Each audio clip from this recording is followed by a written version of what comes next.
Salve, salve rapaziada, ligado aqui no canal Henrique Eck. Muito bom dia, boa tarde, boa noite, seja a hora que você está acompanhando esse vídeo aqui no meu canal no YouTube, no qual eu já peço o seu like, a sua inscrição e, claro, o seu comentário, sua participação aqui com a gente, sempre muito importante. Tá acostumado, embora eu sempre fale, com as minhas análises dos jogos que eu costumo narrar, que eu costumo assistir, mas hoje o vídeo vai ser um pouco diferente nesse sabadão. Mais opinativo e também um tanto quanto reflexivo. Já vou direto ao ponto, do jeito que eu gosto de ir. Estava acompanhando essa semana nas minhas redes sociais um debate em que a torcida do Corinthians falava: o Nilmar foi ou é melhor que o Memphis Depay. Os números dizem isso. E eu confesso que hoje nem vou analisar números, nem vou analisar a questão de títulos conquistados pelos dois, de tempo de clube que os dois tiveram, e vou trazer esse debate pro macro, tá? E não apenas falar de Memphis Depay e Nilmar, propriamente dito, mas de geração passada para a geração atual. A gente costuma muito, os intelectuais da bola, grandes personalidades, não só do mundo do futebol, mas do jornalismo esportivo também, dizerem que o futebol mudou. E eu faço a reflexão, mudou, de fato mudou. Mas o que continua fazendo times vencerem jogos, times vencerem títulos, é a bola na rede. O principal fato do futebol, isso não alterou. Mas perdemos sim a magia do que a gente tinha nos anos 90, no início dos anos 2000, pro que é agora. Um craque geracional como o Neymar é. O Neymar, eu estou falando do Nilmar, falei do Nilmar primeiramente. Estou falando de Neymar agora, do Santos. Tem a discussão. Ele jogaria em 2005? Quem nasceu na época fala que não. A grande maioria dos amigos que eu tenho, até chutei aqui a cara, a grande maioria dos meus amigos que eu tenho mais velhos falavam que o Neymar não jogaria na Copa de 2006, seria no máximo um reserva.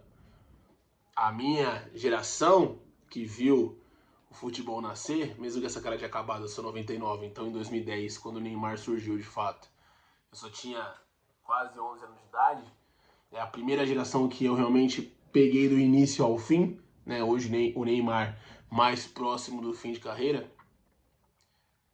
pode pensar diferente, e eu penso diferente.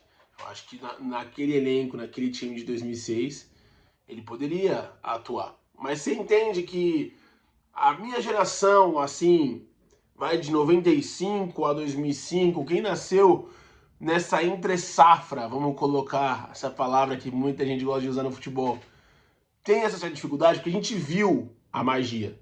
A gente poderia não ter a clareza, como eu tenho hoje, de vir aqui falar um título, um texto opinativo, escrever algo opinativo, falar no YouTube para vocês, porque eu era uma criança.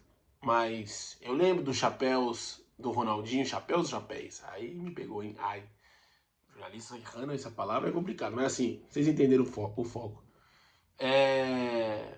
Eu lembro da magia do Ronaldinho. Eu lembro daquela Copa do Mundo de 2006 e até mesmo pós dela, o início da era Dunga, onde o jogador hoje que até tá preso deu um baile no Equador, Brasil goleando nas eliminatórias, era um show de Elano, era um show de Kaká, o surgimento do Alexandre Pato, em que muita gente depositava todas as fichas que o Pato seria mais uma estrela internacional.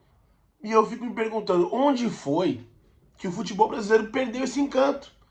Claro que o futebol continua sendo a paixão de muita gente, claro que a geração que está nascendo hoje ainda ama esse esporte, mas já tá velho para ela a gente relembrar de colocar no YouTube Ronaldinho Skills e viu o que ele fazia em jogo valendo, não só em jogo festivo.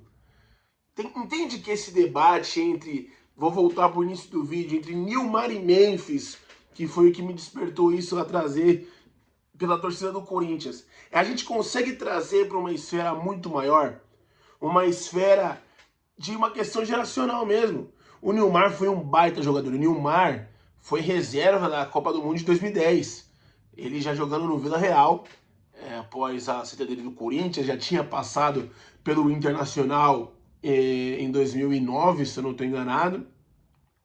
E tava no Vila Real, tava jogando muita bola. Ele tem uma partida contra o Chile, se eu não me engano, em 2008. Ou é 2008 ou é 2009. Uma partida lá, em Santiago. Ele faz 2 gols, ajuda demais o Brasil também a se classificar para a Copa do Mundo.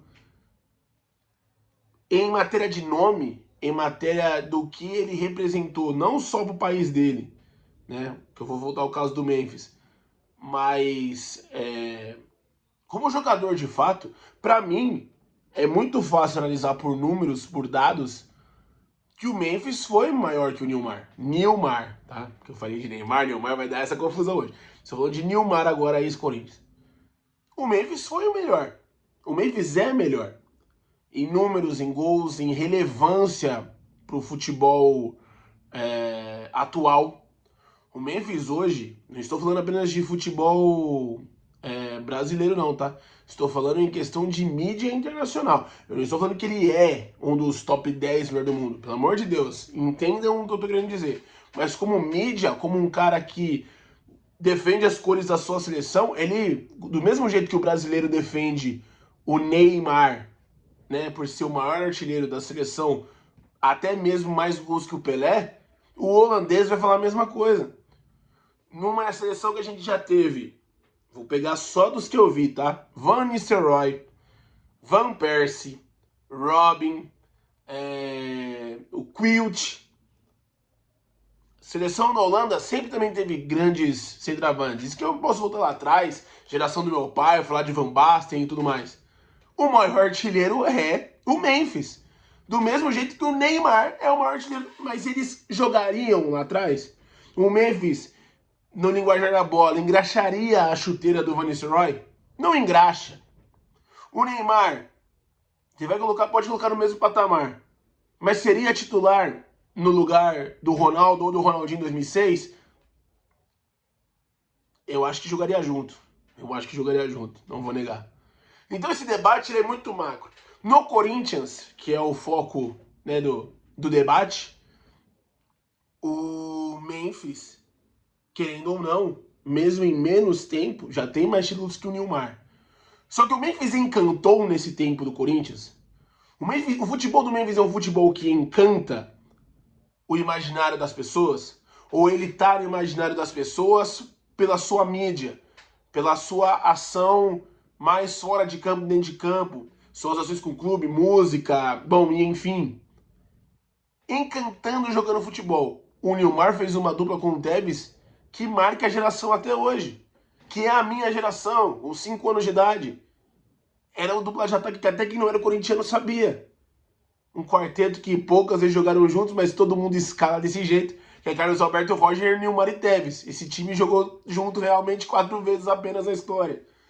Né? O Roger e o Carlos Alberto era praticamente um entrando no lugar do outro. Roger machucou no final do campeonato de 2005, Carlos Alberto assumiu a titularidade, era um meio campo mais composto com 3 volantes, né? Com o Rosinei, Bruno Otávio e Marcelo Matos. Que é outro debate que eu até fiz esses dias na Rádio Coringão. Todo mundo falou do Ranieri, pô, o Ranieri tá jogando muita bola, chama a posição dele de lateral. O Ranieri não jogaria no time de 2005. Não jogaria no time de 2005. Mesmo esses 3 volantes, vamos ser sinceros, limitados, que o Corinthians tinha. Mas a engrenagem funcionava. O Ranieri, ele único, você consegue comparar com o Marcelo Matos? Eu vejo o Marcelo Matos melhor. Você consegue comparar ele com o Rosinei, que é um injustiçadaço, o senhor Rosinei, que também usava essa camisa 8 que veio usar do Renato Augusto, que tá aqui atrás. Jogava muita bola. E na época todo mundo achava limitado. Se o Rosinei joga hoje nesse time do Corinthians, o Rosinei vai pra seleção brasileira. Vai pra seleção brasileira. Por quê? Porque o futebol mudou. E é esse o ponto que eu quero que vocês consigam me compreender, que vocês deixem a opinião aqui. Aonde foi que de fato o futebol mudou? Aonde foi que perdeu esse encanto? Aonde foi que virou essa chave? Eu falo por mim, tá? Eu acho que o futebol brasileiro mudou no período em que nós não disputamos as eliminatórias da Copa aqui no Brasil. Em 2010, a gente já tinha perdido muito dos craques. A nossa seleção era uma seleção mais de operária, né? O meio-campo que era Gilberto Silva, Felipe Melo, Elano, Kaká, Robinho e o centroavante é Luiz Fabiano. Esse foi o nosso time, né? Nosso meio para frente na Copa de 2010. Muito diferente, uma renovação, bem entre aspas, do que foi a Copa de 2006, um estilo de jogo diferente que foi o estilo de jogo do Dunga. Mas ainda você via a identidade da seleção brasileira. É uma Copa que a gente perde para a própria Holanda, essa Holanda que eu falei, de Van Persie, de Robben, de Sneijder e tudo mais, que a gente sentiu ainda. A gente sentiu bastante. Em 14, a gente perde de 7-1 para a Alemanha, e eu falo, perder para a Alemanha naquela situação, naquela conjuntura, seria normal, mas não era normal perder de 7. Eu acho que ali é a pá de cal da ruptura do sistema do que a gente conhecia do antigo futebol brasileiro, e essa, entre aspas, europeização nossa, em querer copiar o modelo deles, não tanto driblador, não tanto genial como nós tínhamos, justamente porque não, fomos atropelados, a gente tem que mudar tudo, e eu acho que isso foi o que travou muita coisa. Eu começo um pouco mais atrás com o Mano Menezes. Quando o Brasil perde a Copa para a Holanda, como eu ia dizendo, o Mano assume e ele faz de fato essa renovação da seleção. A primeira convocação do Mano, se eu não estou enganado, ele só leva 2 jogadores da Copa, que foi o Robinho e, se eu não estou enganado, ele leva também um dos 3 goleiros. Depois, claro, o Júlio César vai voltando, o Maicon acabou indo para aquela Copa também, de 2014, ele não fez tanto, voltou mais como o Felipão. E ali, como o Brasil não tinha os jogos das eliminatórias, a nossa preparação foi com jogos muito fracos. A gente pegava Noruega, que não era a Noruega do Haaland, que está na Copa do Mundo. A gente pegava um monte de seleção africana jogando lá longe, jogando mais em Londres do que propriamente aqui no Brasil. E o Mano foi tentando a renovação. Eu lembro do Mano de uma vez ter chamado Jusilei, ter chamado Douglas, ter chamado uma galera que jogava por aqui e não dando tempo para eles atuarem, para eles entenderem como funcionava a seleção brasileira, de fato. O Ederson, que depois veio jogar no Flamengo, se eu não me engano, ele na época jogava na França, teve uma chance na primeira convocação do Mano e depois nunca mais foi chamado. Teve diversos nomes que passaram e ali a gente já sentia, cara, tá muito diferente, não tem mais brilho a seleção, não tem mais brilho o futebol brasileiro. Mas ainda assim, nesse período de 2010 a 2014, no nosso futebol ainda é um grande momento. Você ainda pega grandes elencos. O elenco do Fluminense, do próprio em 2010, o Santos de 11, que foi meio que base desse início do novo trabalho do Mano em frente à seleção, com o Neymar, com o Ganso, com o próprio André, que teve chance de vestir a amarelinha, e um elenco de 12 do Corinthians, que é o último campeão mundial. O elenco de 2013, você pode pegar um baita time do Cruzeiro, em que ninguém teve oportunidade na seleção, quando merecia, que era o caso do Ricardo Goulart, do Everton Ribeiro. Em 14 já é o ano da Copa ali, mas ainda tinha grandes elencos. O elenco do Cruzeiro continuava e foi bicampeão brasileiro. O São Paulo tentava um crescimento, trazendo o Kaká de volta, que é outro papo e é outro ponto. A passagem de bastão da Copa de 10 para 14 não existiu. Né? A gente deveria ter levado um Kaká, um Ronaldinho, do mesmo jeito que estão falando de levar o Neymar agora para passar o bastão para a próxima geração. É outro papo, eu não acho que o Neymar vai para a Copa por outros motivos. Mas na época, Kaká e Ronaldinho ainda estavam jogando num nível aceitável. Ele preferiu, né, o Felipão preferiu levar o Jadson, que é um grande jogador, ele é excelente jogador, mas tá jogando no Shakhtar, em vez de levar um cara que... E não jogou. O Jadson não foi nem fundamental na queda ou se ele jogasse ia pra final, se não jogou. Bom, era um cara que tava no elenco, tava no grupo. Preferiu levar o Jadson e poderia levar o Kaká pra ficar no banco. sabe? Mesmo não jogando, ter uma cara, ter ainda um vislumbre do que foi os anos mágicos da seleção brasileira. Então, comecei esse vídeo falando de Nilmar e de Memphis. Nilmar, ex-Corinthians e Memphis. Mas você viu como dá para abordar muita coisa e trazer esse debate pro macro? Trazer esse debate pra gente pensar mesmo em qual momento que isso aconteceu. Vou firmar aqui meu posicionamento de quem foi melhor. Entre os dois, mesmo sendo da geração atual, no debate eu estou lá do Memphis. No debate eu estou lá do Memphis. Mas se você for comparar o Memphis com os seus atacantes da mesma época do Nilmar, da seleção da Holanda, o Memphis não joga a Copa. Não jogaria a Copa de 6, não jogaria a Copa de 10. A Copa de 14 ele foi como reserva, né? Mas é diferente, mesmo ele sendo o maior artilheiro da seleção da Holanda. Me alonguei no vídeo, espero que vocês tenham entendido a linha de raciocínio.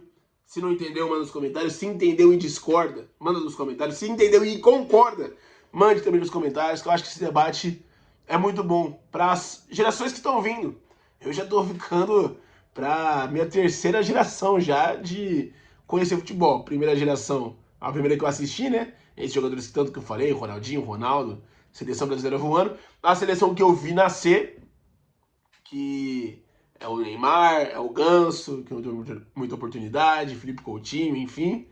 E tá vindo agora a terceira, já com Vini Júnior, Rodrigo. Na verdade tá vindo a quarta, né? Vini Júnior e Rodrigo já tiveram um período de Copa, tiveram um ciclo de Copa. Tá vindo agora com Endrick, Estevão, então já é praticamente a quarta geração. E eu quero saber o que vocês acham, o que vocês pensam sobre isso também, beleza? Fale aqui nos comentários, deixe seu like, se inscreva aqui no canal. E pra você ver, não é só de análise que vive o homem, às vezes a gente tem que dar opinião.